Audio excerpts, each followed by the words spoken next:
On Friday, 29th November 2024, in making his budget speech on the 2025 budget, the Treasurer, the Honourable Ian Staki, made many erroneous claims. The Treasurer presented a very shallow statement and attempted to paint a rosy picture about the PNG economy and the experience of the people of Papua New Guinea under the Prime Ministership of the Honourable James Marape.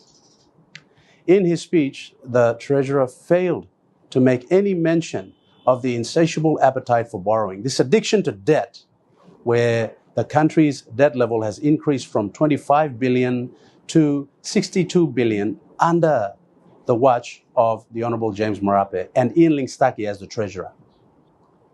James Marape and Ian Staki have borrowed 37 billion kina in the last 5 years. That's an unprecedented level of borrowing of 7 billion kina per annum. The two key questions that all members of parliament have to ask is, where has all this money gone?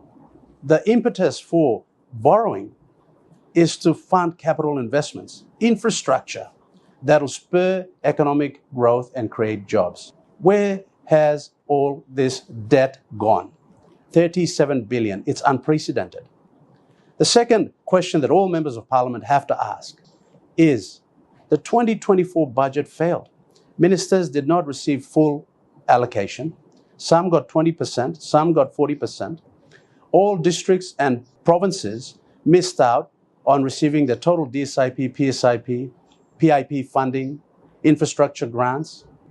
We have seen a decline in socioeconomic indicators. We have seen a decline in the Human Development Index of our people.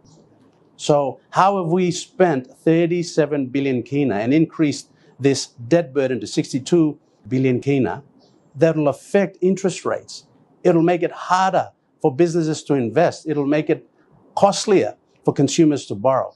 We've affected investments. The heavy debt burden will make it less flexible for policy interventions. So we can see that something pernicious is happening here.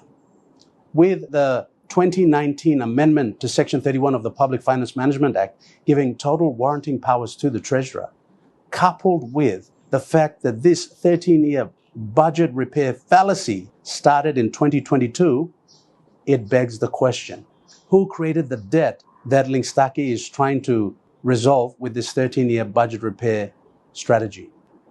Because by 2022, when the strategy was developed, the Marape government doubled the debt level from 25 billion kina to 50 billion kina. On that reason alone, and the fact that the 2024 budget failed, I now call on all members of parliament to block this budget this December for the good of their people and for the country. We cannot, as national leaders mandated by our people, allow this level of incompetence in the management of public monies that belong to the people of Papua New Guinea to continue.